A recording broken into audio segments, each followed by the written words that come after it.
Welcome everybody back to Neutrality Studies. I'm Pascal Lota, and with me today is again Stanislav Krapivnik, the colleague in Moscow who always has fantastic insights because he also served in the US Marines, right?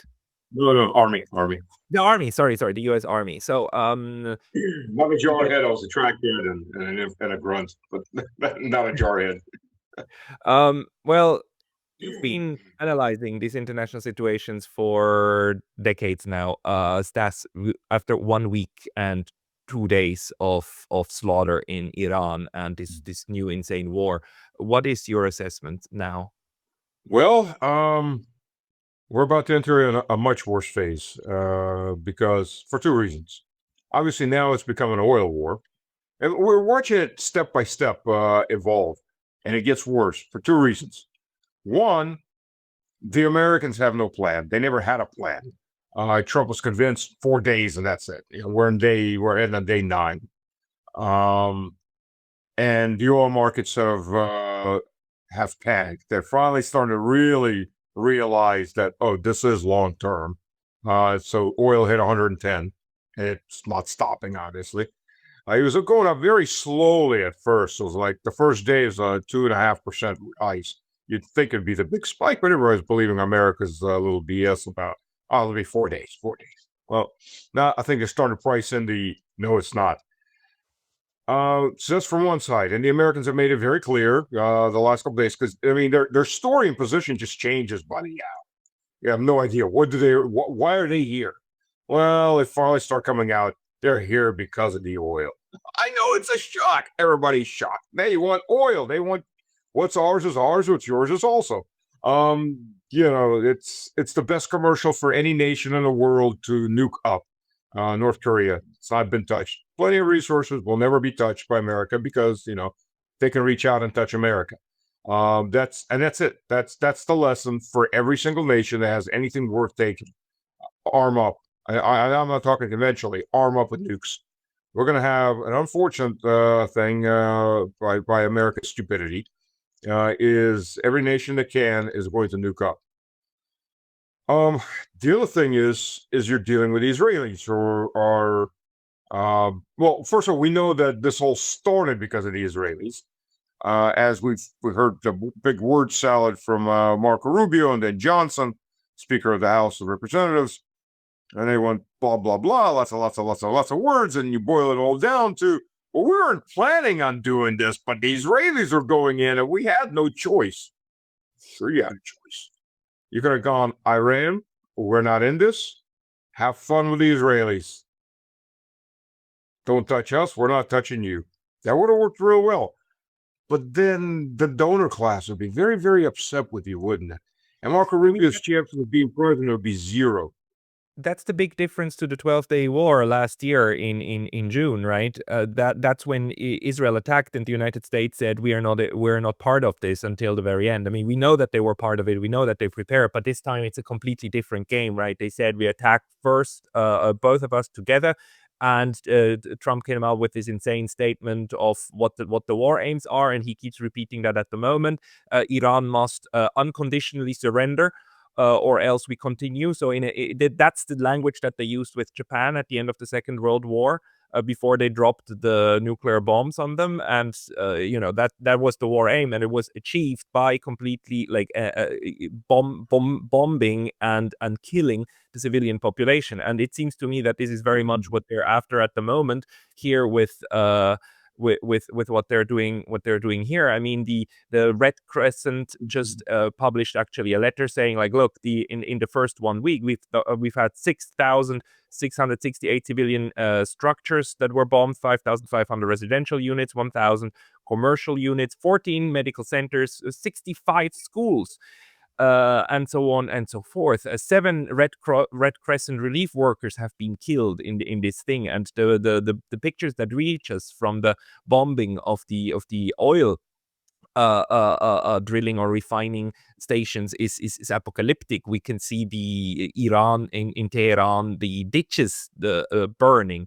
I mean, the ecological disaster that the US is now wreaking upon Tehran and actually the entire region, because this stuff is going to spread all over the place, is in any way, shape, or form. Just like horrendous, like apocalyptic is the word to use. So in a sense, the Iranians were not as lucky as the Ukrainians of dealing with a civilized army on the other end. But here we have people who wreak havoc on massive scale on their city centers. What can you make out of the way that the U.S. is implementing the war? This isn't the U.S., this part. Let's be honest on this. U.S. wants resources. This isn't getting resources. U.S. wants the infrastructure intact. The problem here with the U.S., why Trump is saying unconditional surrender, he wants anything to end this war at this point because pardon my French, he's fucked. I don't have any other words. That's the best word. Sometimes you got to use words like that to describe just how Trump his presidency is over. Possibly a lot of other people's chances of ever becoming president are over. He's burning the chances for the others as well. Yeah, especially for Vance. But let's go on that later. Who do you think is there Israelis who do this? Well, the Iranians already said. I mean, he's using they've surrendered to the Arabs, so it's over. And the Iranians go, no, we're going to keep doing this until we feel we're done. But this is the Israelis.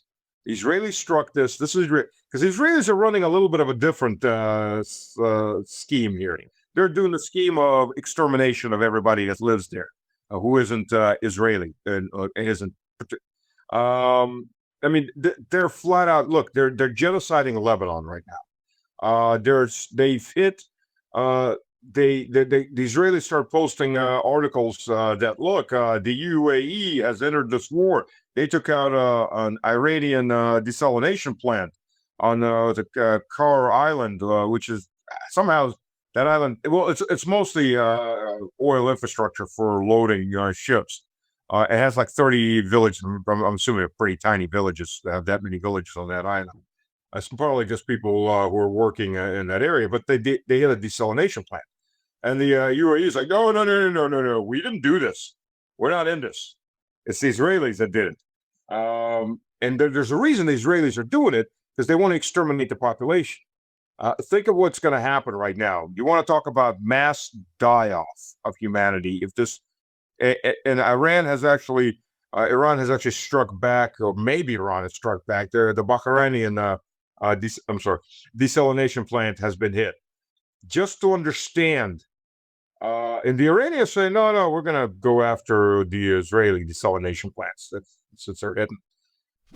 Hey, very brief intermission because I was recently banned from YouTube. And although I'm back, this can happen anytime again. So please consider subscribing not only here, but to my mailing list on Substack. That's pascalotta.substack.com. The link's going to be in the description below. And now back to the video. But here's the kicker of this. Iran, the whole region's been dry last decade and a half. It's climatical cycles. So Iran doesn't have enough water, but that's mostly for agriculture and industry. They have enough drinking water. Iran uses desalination plants for less than 5% of its population, like on that island.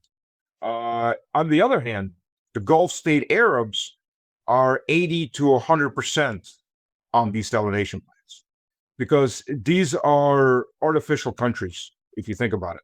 They're countries that have grown up and are there because of oil or gas. I mean, a lot of these countries, they can't grow their food if it's almost fully or absolutely fully imported. The water's desalination, which is there because they have the money to run it. They have the carbon hybrid. Yeah, they have the hydrocarbons. Thank you. They have the hydrocarbon resources to run these desalination plants and have the money from selling them to run these desalination plants. They have an artificially inflated population, whether it's their own people who have multiplied or the imported labor. But realistically speaking, if you look historically, these places were almost empty. I mean, I remember I went to Dubai. I was working at Halliburton. We had a headquarters there. And when I was flying to Dubai, before I flew there, I wanted to look at historic Dubai, because I like historic places. I like history. Couldn't find anything unfresh. Like, what the hell? Then I landed, I'm starting talking to the locals. They're like, there is no historic Dubai. Dubai, before it started growing because of oil and gas, was one clay walled fort and a tiny village. That was historic Dubai. It doesn't exist. It got paved over and built up. So all these cities are there only because they are mostly one-trick ponies, one-trick pony economies. They're oil and gas, hydrocarbons. That's it. Just like Azerbaijan's a one-trick economy. Well, it has some agriculture. At least they have agriculture. They can feed themselves. These countries, they can't feed themselves. Now we have the problem with Israel, which is, by the way, 75% on desalination. So if they're starting to play this game, because they hit the depots and refineries, Iran has hit the Haifa refinery. It's burning. They've hit an electric plant. It's also burning. Iran is officially officially from the Americans. We only saw like 5 missiles yesterday. Really? I mean, who are you going to trust? The pictures are coming out are mass damage, lots of mass damage. And Iran, in Israel. In Israel. And while Iran is not doing mass fires like it did in 2012, where you're having waves of 300 or 200 missiles coming in and drones, they're going for a long run. This is a war of attrition. They're not going, they understood that war was going to be short. So they gave it a good hit. Now we're going on a steady every single day, 50, 100. And they're saying, we've looked at the images, satellite images, we're going to up our volumes by about 50% for the missiles and about 100% for the drones. This is the long run. And they're going to wear away the Israelis. The Israelis and the Americans can do the same, right? I mean, by now, like, Iran is basically on the air defenseless as far as I can see. And the United States still, I mean, even if something happened to the fleet, the US can at any time use its bombers the way that they did a year ago and just fly from continental United States and drop whatever they want over the cities of Iran. And apparently it's not only that they don't have any moral scruples in hitting civilian targets, it seems that they are aiming for civilian targets like little schoolgirls and so on in order to terrorize everybody. I mean, what do you see here as the way in which this is unfolding? I mean, it has become a very horrible, like, war with intense war crimes basically from day one. Well, by the way, Japan didn't surrender because of American air bombing. It didn't surrender because of the nuclear bombs, 2 atom bombs. It surrendered 2 weeks after the second atom bomb, and it did that because the Kuomintang army was exterminated by the Red Army. That was the last field army. That was a 1 million-man army. By the way, if you put all the islands that the U.S. took out, including the Philippines, that didn't come out to the same size army as the Kuomintang army. The Red Army just cut through them because these were Western Front veterans that came in. And the Kuril Islands were taken by storm. Outnumbered 3-1, the Russian Marines landed in the middle of the fog. And while the Japanese were still eating their rice, they had submachine guns, submachine guns pointed out. Surprise, we're here. We didn't fight like civilized Americans that bombed you for a week and let you know we're coming. They just showed up in the middle of the fog and took those islands. So that scared the crap out of the Japanese, knowing that the northern home islands were going to be next. And the Red Army was massing to take the northern home islands. That's why they surrendered in the end. That 1 million-man army was supposed to be ferried over to defend the home islands from the Americans. And Americans were, to say that they were in a tizzle about that, they were looking at 2 million. Their projections for the Americans was 2 million dead of American soldiers to take the home islands. So they were begging, pleading, doing everything they can to get Stalin into that fight as fast as possible because they couldn't do it.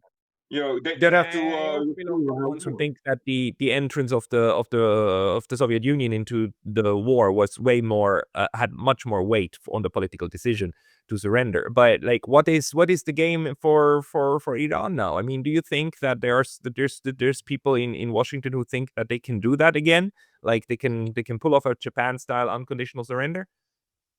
America does this every single time. It's never worked. Don't get me wrong. I mean, the Americans burned to death 5 million Germans, civilians, during World War II. They burned to death about 100,000 French for whatever reason. I mean, they were taking out villages that didn't even have any German soldiers in, to a point where Churchill had to intervene because we're going to turn France into a perpetual enemy. to continue that. Luckily, de Gaulle just buried it all under, and anybody that had issues with that historically were shut the hell up by the French government because they didn't want to ruffle anybody's feathers. But it never works. Sure, you can do mass destruction, mass murder. They do that all the time, but no country's ever surrendered from that. You want to conquer a country, you normally have to put somebody on the ground with a flag that says, "I'm here. I'm here. I've taken your ground." And that means troops on the ground. And a lot of them, otherwise it ends up like a Vietnam, where you at some point you just get tired of it and leave, and that's it. So is that the best that Iran can actually hope for, a Vietnam style kind of victory after 3.5 million dead? It may be, but even Vietnam, I mean, America can't repeat Vietnam without a massive draft. Vietnam, during the Cold War, and the U.S. at its height had 550,000 troops in Vietnam. That's the entire U.S. Army and Marine Corps right now. You pull them from every single side, you pull all the reserves in, and you throw them all into one spot. That's 550,000. The U.S. is really a much smaller military than most people think. Modern U.S. But you know, they're talking about, there's like 4 locations where they could throw in the U.S. military. It looks like 82nd Airborne is going to go in. So probably 101st Airborne is going to be behind them. Sorry, I didn't hear about that yet. The plan, according to your information, the plan is that they will put boots on the ground in Iran. Yes, it looks like it. They've canceled moves and they've canceled maneuvers that were planned. These maneuvers get planned a year and a half, 2 years out. You have scheduled maneuvers, war games that you put people in, and all of this. I mean, it starts planning out normally about a year out, half a year out. You're definitely kind of consolidating the plans and so on. I mean, I used to do this. So when they cancel a big yearly war game, that means a lot. And when they start telling people that's it, everybody's off leave, everybody back on post, that means a lot. Now, which way are they going to go? I don't know. In my last video, I mentioned 3 locations, but now there's a 4th location. It's Car Island, which is even more insane than the other locations. So they could go into Kurdistan. But the Kurds aren't exactly too apt to trust Americans. I wonder why.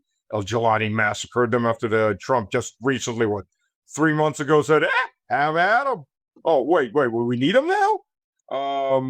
Amazing. The Kurds remember that. That's one. Plus, Turkey is not going to allow an independent Kurdistan on its border with its Kurds that it really does repress the hell out of on the other side of that border. There's no way it's going to allow that.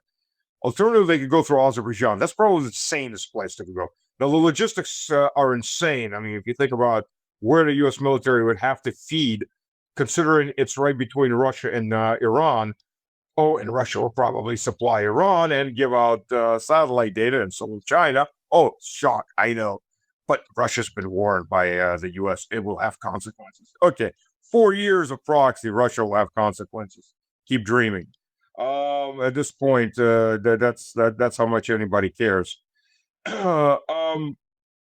So that's probably the sanest place to go in. And the thing is, though, you can't really rile up the Iranian Azerbaijanis because they're co-rulers of the country.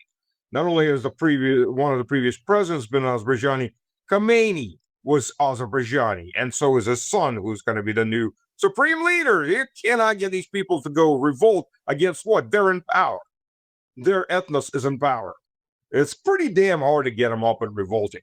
Now, whether Azerbaijan will be left after the end of this war and whether its one-trick economy is going to be left intact, that's a big question. But it seems that would be the most logical. I mean, logical, probably the most sane. There's no logic here. The other location. Do we have any actually on the ground indication that the Azerbaijanis are preparing to receive the Americans? Like that this is where the troop amassment will start? Not yet. There is a Israeli base in Azerbaijan. There's an American presence there. Plus, Georgia, a month and a half, allowed American planes to go through its airspace, and they were landing C-130s in Georgia.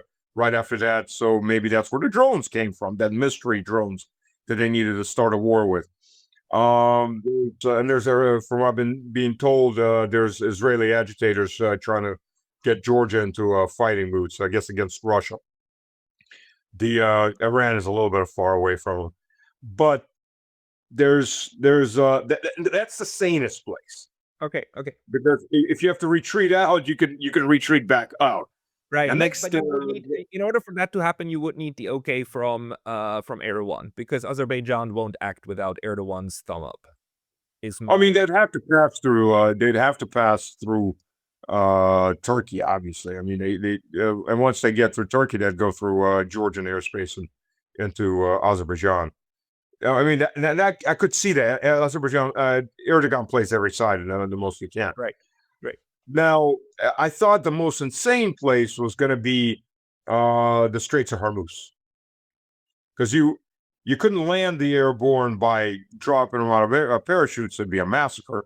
In fact, because when even if you're jumping at 900 meters, if it's a drone-rich, FPV drone-rich environment, you're going to lose a bunch of people just there coming down. Never mind, it's probably not the best locations. Consider there's mountains, the climatic. If it's mountains, more likely the air currents are going to make it very difficult. But you could drop them into the UAE, use the Marines or to grab a beachhead and try to take the entire beachhead to, quote, make it safe. Of course, it's not going to make it safe from any drones coming down. It's just going to be a repeat in large of Krinky. If you remember Krinky was a proof of concept where Zelensky dropped a company of Ukrainian Marines across the Dnieper River to take this small touristy village of Krinky, which if you look across from Kherson to the Russian side and go just a bit north, it's up there. Krinky was, because there is no Krinky anymore, Krinky was 3 parallel streets running down parallel to the Dnieper River, and behind it, there was one road coming in perpendicular, and it was swamp behind it. So the Russian forces couldn't get in, but the Ukrainian forces couldn't get out. So the Platzdarm was useless. It was a bottleneck. And Russia said, okay, fine, you've taken Krinky. And they started artillerying Krinky nonstop, day and night. And the Ukrainians, the thing is, the Ukrainians took it as a proof of concept. And the Americans said, okay, now you've done it. Now expand, put more troops in there. And Zelensky had his back to a wall, and that couldn't back out. And in the end of about 4 months, they had two of their Marine battalions exterminated in Krinky because they just kept shipping people in and they kept getting killed. So about 2,000 guys died. And I mean, there is no Krinky. It's been leveled to basement and below by Russian artillery. Russia finally cleared it out when they stopped sending reinforcements. They just cleared out whatever was left. Those guys were abandoned, were there. So this would be pretty large if they go to that. Because again, now you have to supply them, even though it's not a very wide water lane, you'd have to supply them across water to their backs of water, to their fronts are mountains, and about 1 million angry Iranian soldiers. But that I thought was a... I've read this morning that actually the Gerald Ford is on its way there. Is that do you have information as well? Yeah, I don't know why. Honestly, I have no concept why they would do that. But now they've come out with even a worse plan that I couldn't even imagine, was to grab Carr Island, because that's, by the way, desalination plant has been bombed there, so you're not going to get any water. So to grab and occupy that, because that's where the oil terminals are. Look at the distance you would have to go across the entire Persian Gulf at its widest, basically, or just about its widest, to be able to supply these guys. They're not that far away from Iran's mainland, so they're going to be drone happy environment. It's suicide. I mean, these guys, you're going to have drones coming in, FPV drones coming in day and night in a pretty much so open area. Plus whatever missiles, heavier drones, and everything else. It's suicide. But they'll drop people in there because you're dealing with idiots and you're dealing with yes men generals who are never going to say no. that's why it's so hard for me to believe that they actually really contemplate putting U.S. boots on the ground. I mean, that they contemplate trying to have the Kurds go in from Iraq, or having the Azerbaijanis like send their armies, a couple of thousand men, just in order to draw in, Iranian forces that they can then bomb from the sky. I mean, I see why they would do that, but actually putting in U.S. troops, I mean, isn't that that's the surest way to lose the last part of support that you have inside the US. I mean, or why? Okay, so Hegseth wants a crusade. Yeah, I mean, okay, the and here man, we are at the man wants to be, the man wants to be a holy crusader for the heretic. I mean, he is part of Christian heresy, and that's what it is. This dispensationalism, this Christian Zionism came around in the 1830s by a guy, if I remember correctly, by the name of John Darby, who was a British preacher, evangelical, and eventually he moved to the U.S. So that mentality. I mean, Hegseth actually said once when he was before he was confirmed that he wants his sons to fight for Israel. Yeah, and you want to be defense minister of whose country? And, I did a whole video about that last week, about Hegseth having two of these tattoos, the Jerusalem cross and Deus Vult, like, really kind of worst of the worst kind of like Christian fundamentalist crusaders. And not only that, we also have people in the army who think like that. And you actually wrote me and told me that you've met people like this who are, within the ranks of the army, and they think in terms of holy war. Can you tell me a little bit about those peeps? Yeah, I mean, I grew up around a lot of these types of people.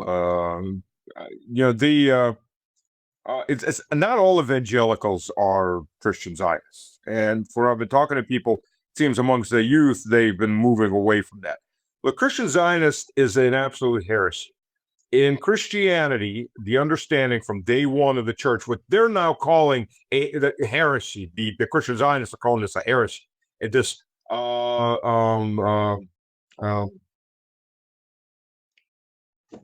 good Lord. I was up too late last night working. Substitution. That's a substitution heresy, which the heretics are calling the mainstream 2,000 years of Christian theology as a heresy. Okay. Substitute. What they're calling substitution is what the church has accepted from day one. Okay, so the old church is the Orthodox Church. All the Catholics consider it's the Catholic Church. But anyways, it was a unified church until it split in 1054 AD. And you can argue who split whom. But the point being is, up to then and now, the worldview is the Jews, the modern Jews, are those that followed Christ, be they Hebrew or Gentile. That the Jews of old, that they refused Christ, are no longer the chosen people. The chosen people are those that followed God. And when Christ said, I am the way, I am the temple, he is the temple. There's no third temple. He is the third temple, basically. As he said, the temple will be destroyed, and I'll raise it back up in 3 days. That was the resurrection. He is the temple. He is the way. The Jerusalem that people they're talking about is the spiritual Jerusalem, God's Jerusalem in heaven, not a physical city. It's a holy land only because Christ was there and the predecessors, prophets were there. But that's it. That's it. That's the concept in Christianity, mainline Christianity.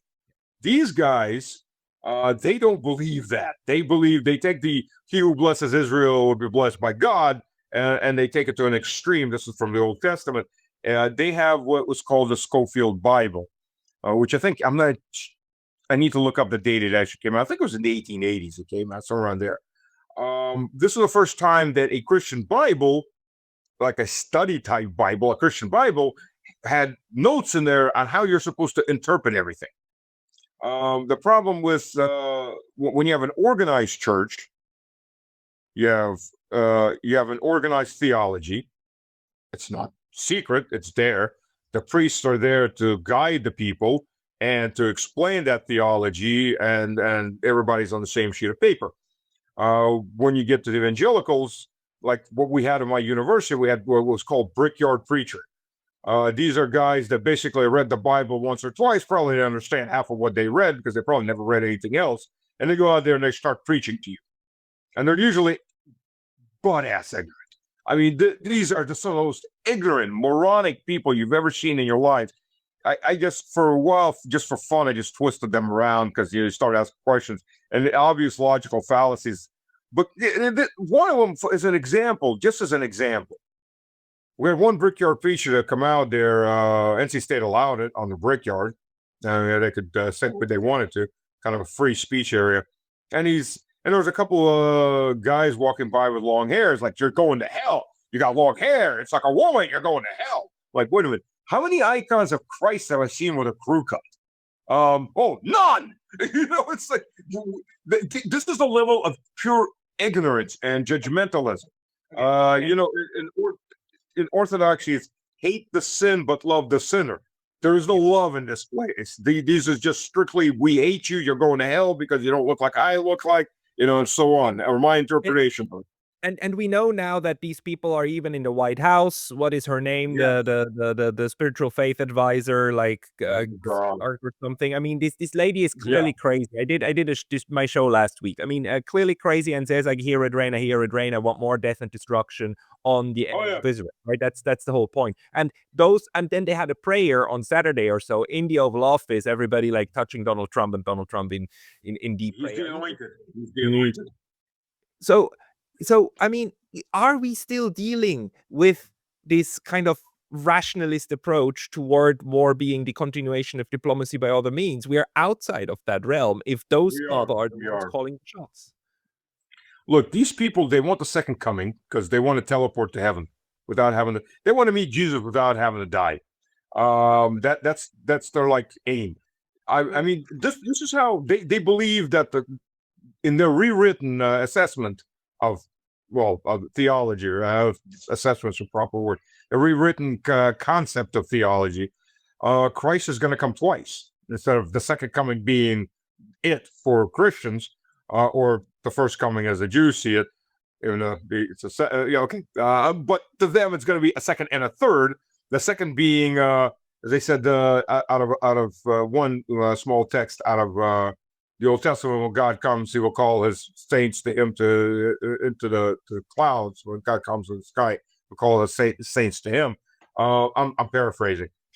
The whole concept is they all get to teleport away, whether with clothes or without clothes. That's also a debate. But then they all get to teleport away, and then all you damned sinners to hell, including all the other Christians that never recognize as Christians necessarily, particularly Orthodox and the Catholics. We're all pagans to them. Don't ask them where the Bible came from and everything else. They have no real clue when you start getting into the details. And then between, some will say 7 years, some will, I've heard say 1,000 years later, Christ will come again to judge all the damned people on earth that are going to be eating each other and murdering each other off, because that's it. All goodness is gone when they teleport away. I mean, they would form support groups where they would go ask their damned neighbor, because he's not like me, so he's damned. They would ask their damned neighbor and give them a key to the house to, if they trust enough, to allow their pets out once they teleport away. We don't want the pets to die in the house. So let them out, so they'll die. Yeah, kind of support groups like that. They believe this. As much as the Seventh-day Adventists keep predicting the end of the world, even though Christ said specifically that only the Father knows the hour and the day and the hour of the end of the world, that it'll come upon you like a thief in the night. So do what needs to be done and live your life. They keep constantly trying to predict it, but they say they believe the Bible, every word of it. There was a Hollywood movie about this called, I think it was like Left Behind. I think it wasn't Hollywood. It wasn't Hollywood. It was made by some evangelical group, and I watched like 5 minutes of it. I mean, it's pretty. Yeah, but they portray exactly that. So there's actually a group of millions of people in the United States who have this kind of vision of the world. They write books about this. They write sci-fi novels about the damned that are left behind. and how they will suffer and wounds and barely survive in this post-apocalyptic or post-rapture world. Rapture as in we've not rupture, rapture. For those that beam up, so they don't have to die; they just beam up. But to get there, you need Armageddon. And if you look at that, it's just hard for me to wrap my head around it, because like this entire narrative has actually not been part of the official script. I mean, we've seen a lot in the official script. We have seen you cannot have nukes in the script. We have seen you have to give up missiles. We have seen you cannot threaten Israel, or because you chant death to America. All of those things we've seen like up and down the media stream. What we haven't seen up and down is this kind of, we need to bring about Armageddon in order to go to heaven. That has been, although it is clearly there, it's clearly there. But how far is that evangelical ideology now actually influencing the Pentagon? I mean, isn't there going to be a moment when the people, the generals, just say like, stop it. No, we're not going to do that. That's insane. Well, some of those generals are evangelicals, and apparently quite a few brigade commanders are evangelicals. Yeah, I had sergeants like that. When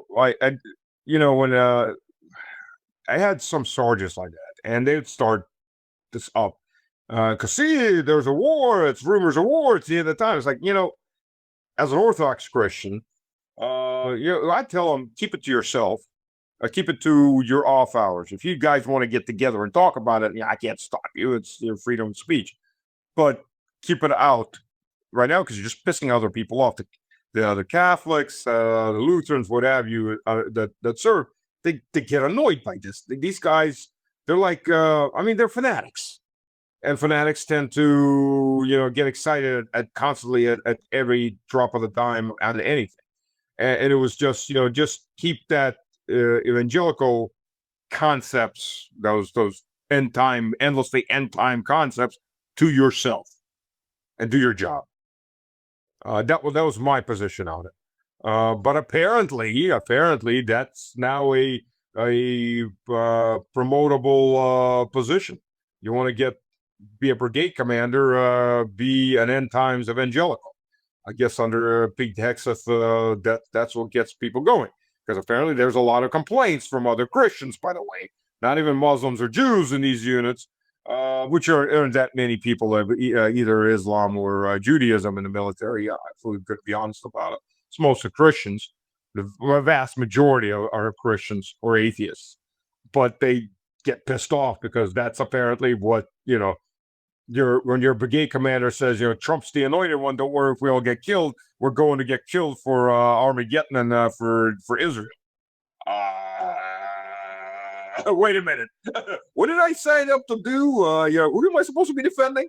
It just starts things moving in people's heads, especially when it comes from your brigade commander. It's telling you this. That's the entire fun about having an organized army, right? It is under central command. It is under hierarchical control, and whoever has the keys tells the army what to do, right? And it seems that the keys have been handed over to somebody very close to Iran, right? And these keys are now very, very skillfully being used in order to deploy the U.S. Army against the enemies of Israel, right? Which means that the entire decision making is actually not in the hands of the White House. So the actual person who needs to be convinced that this slaughter needs to be stopped is actually the Israelis. Well, Donald Trump is not a religious man. Let's be honest about it. He never was. He's not. At least he's definitely not any kind of practicing Christian of any denomination. But anyone who tells him you're the anointed one and you're the second coming of, or you're the man who brings about the second coming of Christ, you're a holy person, he will love these people if you tell him that. If you rub him, right? Egotistical. He's egotistical as it gets. He's a narcissist. But if he practices any religion, it's the worship of Jupiter. But not in the sense that he has a statue of Jupiter. He's worshiping Jupiter, but Jupiter was the state. It's the state. It's Jupiter represented in the pagan mythos, the state, the power, the organization. He worships the state. So you may not worship Jupiter as a statue and an entity, but he worships the concept of it because he worships the state, the holy state, the state over everything. And I'm head of the state. I am the state. That exactly what he's telling you. When he says the only morality, I have high morality. The only break on what I do is my high morality and my mind. And he did that. Me, it's my morality. Yeah. There's a second interview with a different journalist who said this, asked him the same question. But internally, what are your breaks? He's like, my morality, my very high morality. I have a high morality. I'm a very moral person. And the guy is like, well, I thought you'd say the Constitution, the courts. Well, yeah, there's that too, but we never get to that because everything I do is the right thing to do for the country. It's like, wow, you're talking narcissism. Just all the brakes are off. All the brakes are off on the narcissism. Yeah. Plus, you get some form of dementia that's obviously already kicking in, and lots of energy. Biden was a psycho-dimensional patient, but at least he was the dimensional patient. Biden is evil. I'm not defending Biden either. Biden is a very evil person, but at least his version of dementia didn't have a hyperactivity added to it. And as bad as Blinken is and these other guys, at least they didn't want nuclear war. You could count on that. I don't know about these guys. And Trump's version of dementia seems to be hyperactive dementia. He won't just shut up and sit down.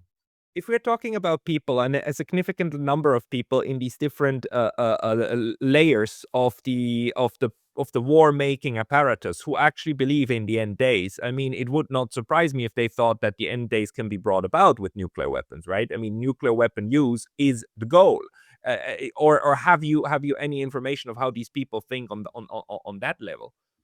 Well, I don't think nuclear weapons is the goal. If you listen to their theology, they see the grand war of Gog and Magog are going to come down. I mean, you can watch these videos, these end-time ministries. That's what they call themselves. They do trips to northern Israel, where they go to, well, here's going to be where Armageddon is going to happen, because it's Armageddon's a location. And the Russian and Chinese armies, just imagine the Russian Chinese armies are going to be coming down from here at this point, and we and the Israelis will come down here, and then God will smite all of them. And just watch this. I mean, I'm barely paraphrased, almost word for word what one of these ministers was doing, and he's everything behind the people in front of him. Yeah, they have whole tours. They do group tours to go see where Armageddon's going to be. And the moment Armageddon's going to be, they're going to Christ's second coming, God's second coming is going to happen. And well, since we don't know, but we can force it by getting Armageddon going. But to get Armageddon, we have to have the third temple. To get the third temple, we have to have an ethnically, religiously pure Israel. And before that, we just had to have an Israel to begin with. So you have this chain of support. But the Jews are all damned anyways because, they're not really worshiping, so they're all burning in hell, but we need them right now. And the Israeli Zionists, I sent you a video on Netanyahu and the rabbi, that Netanyahu's the anointed one, that this is a whole sect, a very large sect of Judaism, this fanatical Judaism, Messianic, that one of their rabbis, that one of their chief rabbis decided that Netanyahu was the anointed one, and he was going to be the last great leader until the second coming, or the first coming of God, and he was going to hand the flag off to God and rule over all of humanity, or at least all of the Middle East, as the great empire. So he's now anointed. So you may be looking at another set of fanatics, just slightly in a different direction. And I've talked to Israelis before. It's like, the Americans are setting you up for this because they want you to do this so they can. That's why they're feeding you. It's like, of course we do, but we need them so we can go this. It's you're looking at two groups of psychopaths that are coexisting for different reasons with different goals, but both of those goals kind of go down the same route. And yes, these types of people are in power, and you're looking at very, very dangerous people because they're not rational. how did we miss this? I mean, how the people and analysts like I miss the fact that these people are that important in the decision-making process? B, what is your assessment of overall decision-making capacity? How many percentage would you think they count for? Because there's others. There's neoconservatives. There's maybe the Rubio types and so on that will do this for other reasons, right? I will not. But how much is it? Like 30% evangelicals have a say, or how big, how high would you put the structural importance of these people in the decision making process of the war implementers? Okay, so the first question: how do we miss this? I've been talking about this for the last 3 years on Russian television, and people are looking, and still I sometimes get these looks, well, probably half the time, that I'm insane when I'm telling you that. At first, I was really getting looks of you're insane. This is insane.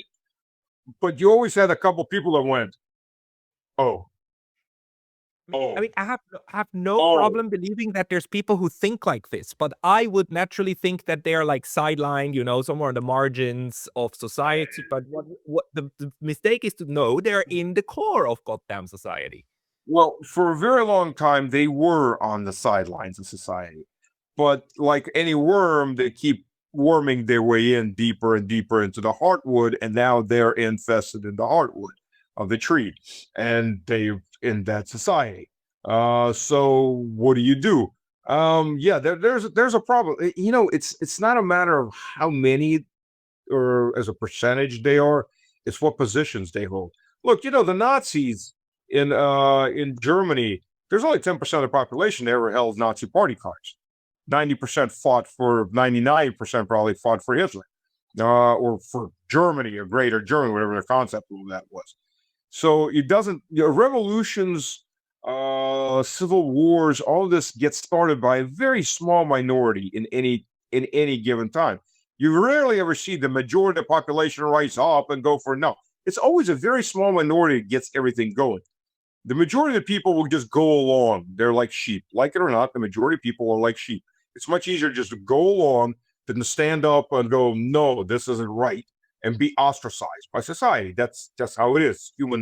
Humans individually may be very intelligent, they may be very passionate, they may be very compassionate, but humans in a group become a separate entity. And they get that compassion, intelligence, everything else gets subservient to the mob mentality. Unfortunately, but that's how we run.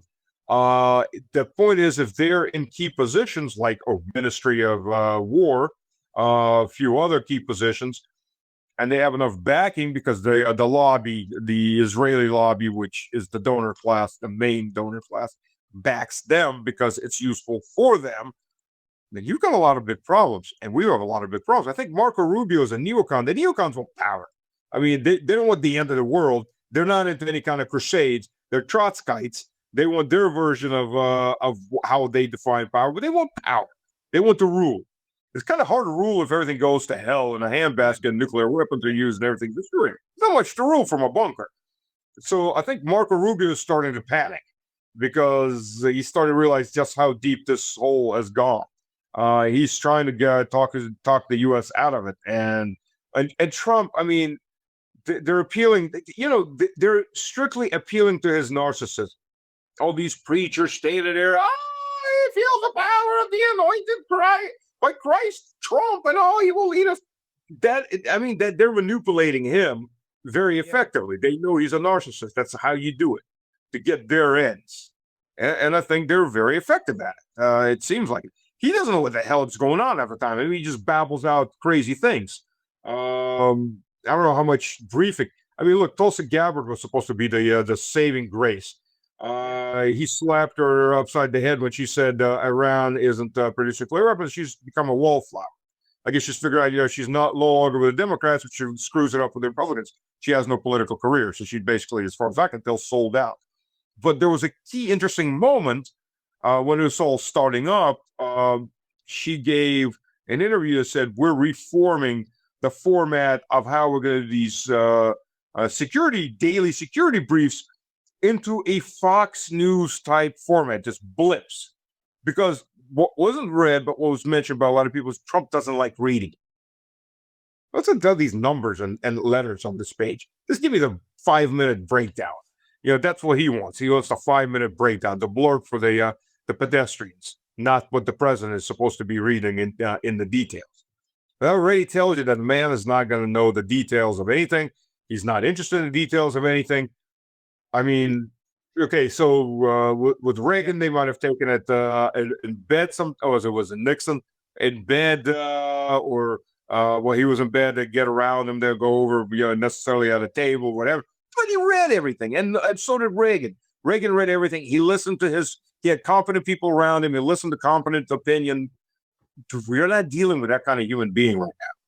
So, just these are the kind of people that are taking these decisions, and the evangelical the weight of the evangelical view of the world, or of the end days, is much stronger than we thought. Do you think Iran actually understands that this is the game, that this is what they're up against, like in terms of the decision making? Because to me it seems that what they're now aiming to do is attrition on the US side, and wear down their equipment and blind them on the with the radars and so on. But I mean, how would they convince the Americans militarily to stop this?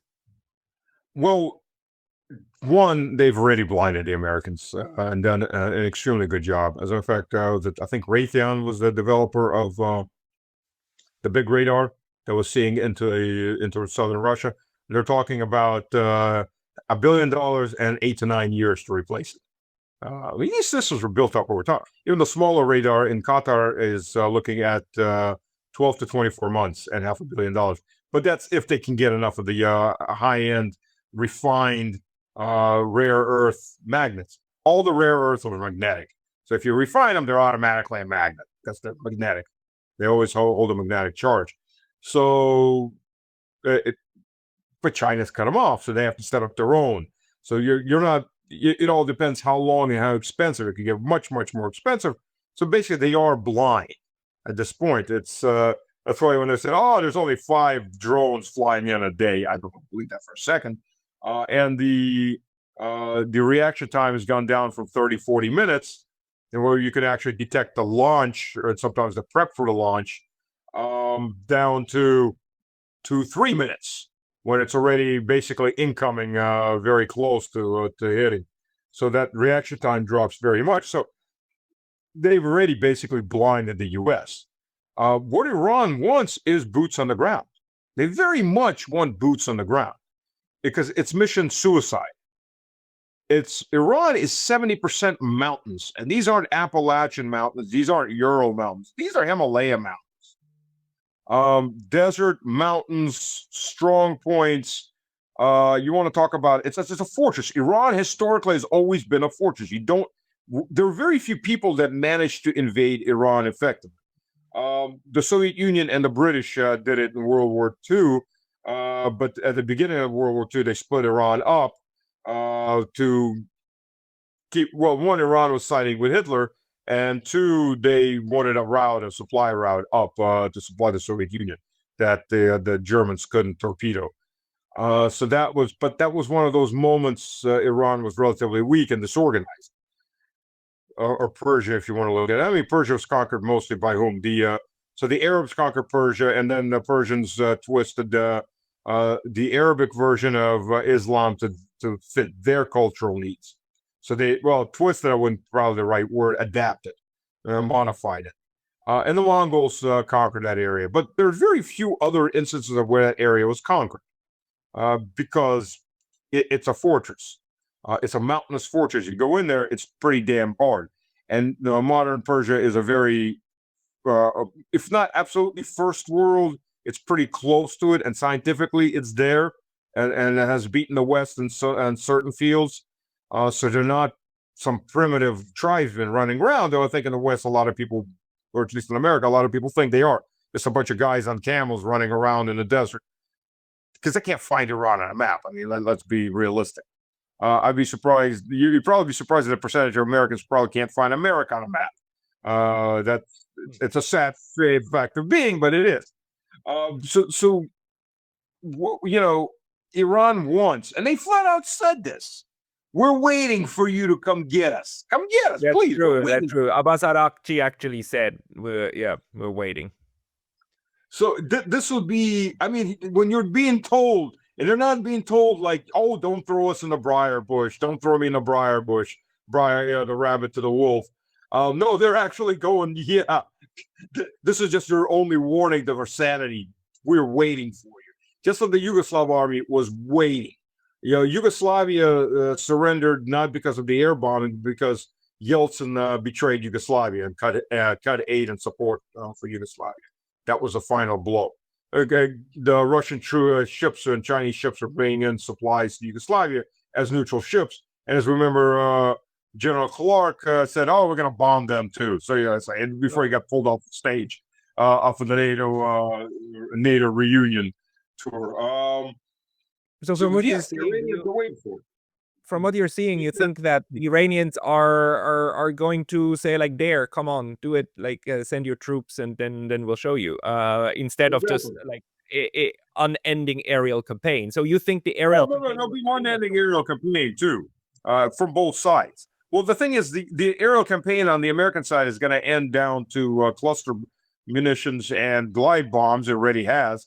Look, the estimate came out that in the first 36 hours of this war, the U.S. used up 3,000 missiles. That's both defensive and offensive missiles. 3,000. That runs out in about a week. A maximum, if they keep you working at that rate, you maybe have a few more days to a week of Patriot missiles and SA-4s, and your Tomahawks are starting to run out.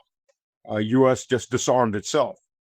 It's killed a lot of civilians. That always does that. The U.S. always kills civilians, no matter how much they always want to deny that. We don't do that. Yeah, you do every single freaking time. I mean, you have to have a 50-minute memory or 50-second memory not to know that they do this every single time. Every single freaking conflict, they start targeting.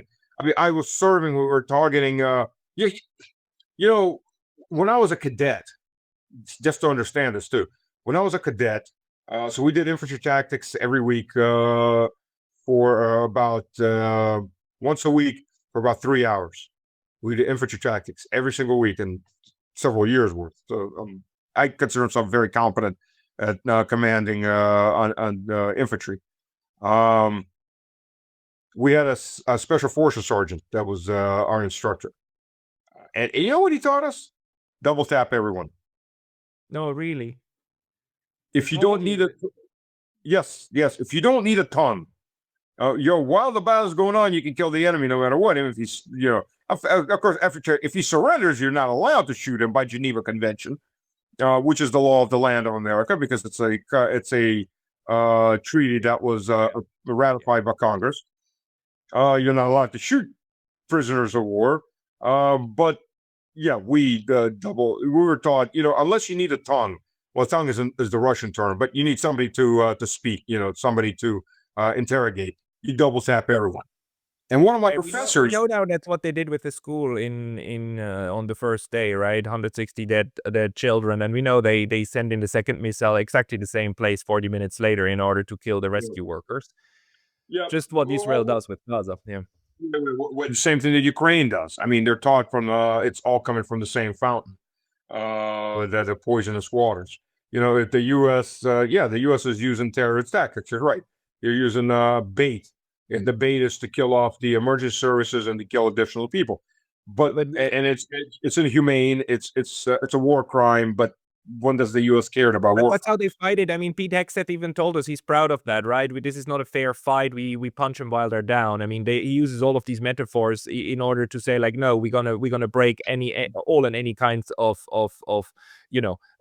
ways of fighting clean, right? That's not what they want to do. They told us they're not targeting only military installations. They show us that they're not targeting only those. They show us that they're targeting the entire population. But then the idea here is to like terrorize the entire state into submission, right? And on the other hand, Iran is then trying to resist by saying like, okay, fine, then come and get us all. Well, Iran's doing a lot more than just that. It is attacking back into the EU and degrading the U.S. capabilities quite a bit. Like I said, the Gerald Ford, if anything, was probably much more useful sitting between Crete and Cyprus and Israel, because it could at least provide additional air defense systems by shooting air-to-air missiles. You put the aircraft up in the air, and they patrol around. They shoot air-to-air missiles against cruise missiles. That's a very competent defensive form. Plus, you have your own radar systems. Moving it into the Gulf, where's the Lincoln? Oh yeah, it's about 2,000 kilometers away. Why? Because to bring it any closer to make it it's combat ineffective. The Lincoln is absolutely combat ineffective. It's too far out to be combat effective. To bring it in to be combat effective with planes that have a range of about 700 kilometers, you have to be refueled and refueled again and refueled coming back. Otherwise, they go bingo and they crash when they run out of fuel. Yeah, it's got a minimum of 2 refuelings. And long sorties, that mean long distance flights. That means the pilots are tired, the equipment is worn, so you're down to maybe 1-2 sorties a day. And you're a big target because of missiles, because of cruise missiles, because of hypersonic missiles. Never mind, somewhere out there, there's still about 18 submarines floating around, 18, 19 Iranian submarines floating around. Oh, really? So, oh yeah, they had about 20 diesel submarines. The Americans are claiming they sunk one of them. So I don't know. Maybe, well, we'll say they did sink it. There's still be about 18 submarines floating around looking for targets. I mean, the Indian Ocean is a big place. Subs aren't getting constant updates from satellites, obviously, for obvious reasons. And diesel subs are relatively loud compared to a nuclear sub, so they can be detected more easily. But that's the point, though. If you bring in the Gerald Ford and its contingent, another 14 ships, and they're talking about a third Papa Bush coming in, and its contingent. So you'll have 3 aircraft carriers. You have an extremely target-rich environment, and if they come in there to be combat effective, you have a very target-rich environment that the Iranians are going to, of course, react to, plus Iranian submarines. So why would you do that? I have no idea. I mean, this is ridiculous. If anything, you're running out of air defense over Israel and U.S. facilities there, you'd think you'd keep them in the Eastern Mediterranean to keep providing air cover and air defense. But I'm just I was just a junior officer compared to these generals who are the geniuses of war and humanity, and they make these decisions. And no, you go, but okay.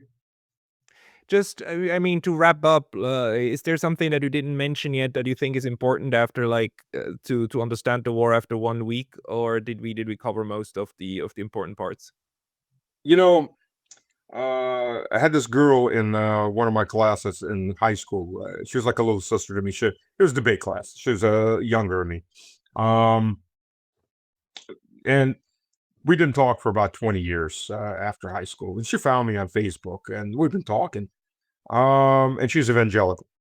And she writes to me at one point, when this was about a year and a half ago, and tensions were really high, and everybody's talking possible nuclear war, and Biden was, Mr. Comatose, and Blinken was, looks like everything's going straight toward nuclear war.